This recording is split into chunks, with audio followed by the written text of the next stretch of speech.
नमस्कार। मैं रघुनाथ प्रसाद आज चर्चा कर रहा हूं 2024 लोकसभा चुनाव के मद्देनज़र सूरत के अनऑपोज्ड इलेक्शन की। यह निश्चित तौर पर भारतीय संसदीय लोकतंत्र के लिए चिंता का विषय है। जिस तरह से 22 अप्रैल 2024 को निर्विरोध निर्वाचन हुआ है, सूरत लोकसभा सीट के लिए भारतीय जनता पार्टी के उम्मीदवार श्री मुकेश दलाल जी का। सूरत लोकसभा सीट पर कुल 15 कैंडिडेट्स ने नॉमिनेशन फाइल किया था और वहां चूंकि गुजरात में 7 मई 2024 को सभी 26 लोकसभा सीट पर चुनाव होना है, जिसमें से सूरत सीट अनअपोज्ड इलेक्शन हो गया। अनअपोज्ड इलेक्शन लोकसभा के लिए आश्चर्य का विषय है। वर्ष 1952, 57, 1962 का दौर ऐसा था जहां कुछ अनअपोज्ड इलेक्शन हुए हैं, एमपी के लिए भी, एमएलए के लिए भी। लेकिन उसके बाद मुझे लगता है कि बहुत रेयर एग्जाम्पल ऐसा होगा। लेकिन सूरत में जिस तरह से हुआ, यह पूरे लोकतंत्र के लिए, इस देश के लिए सोचने की बात है। और मैं तो समझता हूं कि इसमें भारत निर्वाचन आयोग को भी सोचना चाहिए और माननीय सर्वोच्च न्यायालय को भी सोचना चाहिए कि आखिर ऐसा कैसे हो सकता है कि जैसे 15 कैंडिडेट्स ने नॉमिनेशन दिया, उसमें से 4 का नॉमिनेशन तो वैसे ही रिजेक्ट होने लायक था। फ्रे में 11 कैंडिडेट थे। 11 कैंडिडेट में एक बीजेपी के, एक कांग्रेस के। बीजेपी की ओर से श्री मुकेश दलाल, कांग्रेस पार्टी की ओर से श्री नीलेश कुंभानी और उनके एक सब्स्टिट्यूट कैंडिडेट थे, जो अमूमन होता है, जो एक उनका ये सुरेश थे, श्री सुरेश करके, और बहुजन समाज पार्टी की ओर से श्री प्यारेलाल जी थे। गजब ये हुआ कि कांग्रेस पार्टी के कैंडिडेट श्री नीलेश कुंभानी ने अपनी पार्टी को ही पता नहीं लगने दिया और उन्होंने उनको जैसे ट्रैक किया जा रहा हो, लेकिन अंतिम क्षण में जिस दिन ये रिजेक्शन स्क्रूटनी का सवाल था रिटर्निंग अफसर के द्वारा, वहाँ उनके 4 प्रपोजर ने एफिडेविट दे दिया कि मेरा सिग्नेचर ही नहीं उस पर। तो कांग्रेस कैंडिडेट का रिजेक्ट हो गया। यही मामला उनके सब्स्टिट्यूट कैंडिडेट जो थे कांग्रेस पार्टी के लिए, उनके लिए हुआ। और जब विड्रॉवल का दिन आया तब और आश्चर्यजनक घटना घटी।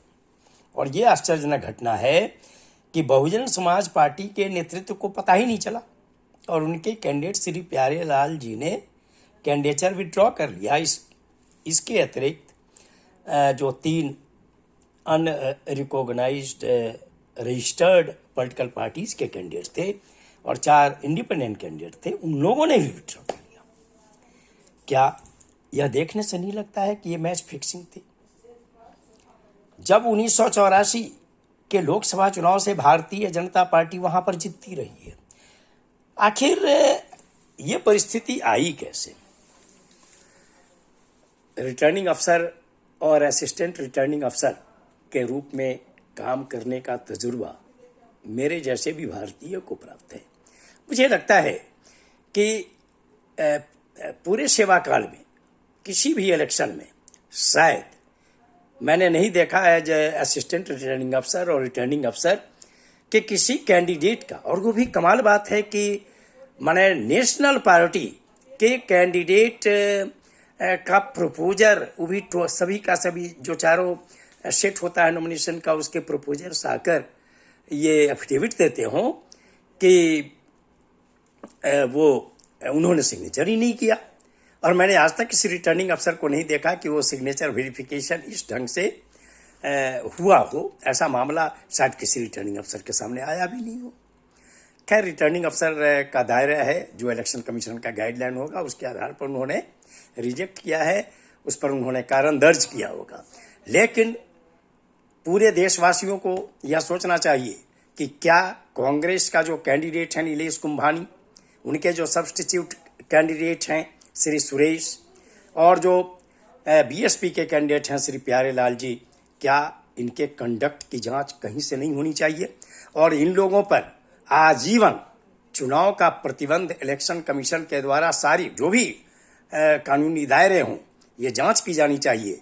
ऐसा कैसे हो सकता है कि तब कैंडिडेट पर भी कार्रवाई होनी चाहिए और फॉरेंसिक साइंटिस्ट से सिग्नेचर की जांच कराई जानी चाहिए, और सारी जांच करके जो भी कानूनी कार्रवाई हो ये की जानी चाहिए। अगर ऐसा नहीं हुआ तो आने वाले कल में, आने वाले दौर में ये होगा कि बहुत से जो बलशाली कैंडिडेट होंगे, जो पावरफुल कैंडिडेट होंगे, वो प्रयास करेंगे कि जो भी विरोधी कैंडिडेट है उनको किसी न किसी तरह से प्रभाव में लाकर या तो उनका कैंडिडेचर नॉमिनेशन कैंसिल हो, या रिजेक्शन हो, या उनकी वापसी हो। और अगर ऐसा होगा तो जो भारतीय लोकतंत्र की खूबसूरती है वो पूरी दुनिया में बदनाम हो जाएगी। ये नहीं होना चाहिए।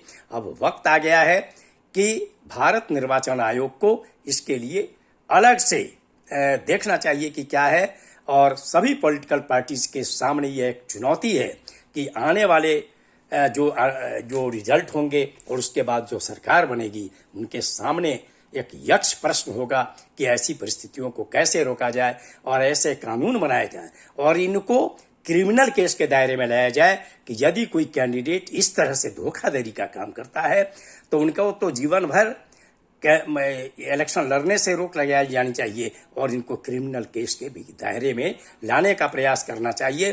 अन्यथा जो इक्के दुक्के जो ऐसे नेता हैं, इसके कारण पूरे देश का जो नेतृत्व वर्ग है, नेता वर्ग है, वो सभी बदनाम हो जाएगा, चाहे वो किसी भी पार्टी को।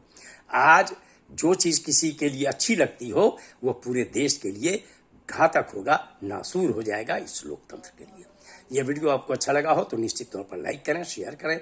अब तक मेरे चैनल को आपने सब्सक्राइब नहीं किया, सब्सक्राइब करें, बेल आइकन को टच करें ताकि मेरे हर आने वाले वीडियो का नोटिफिकेशन आपको तुरंत मिल जाए। आप सभी लोगों के लिए शुभकामनाएं। धन्यवाद। जय हिंद।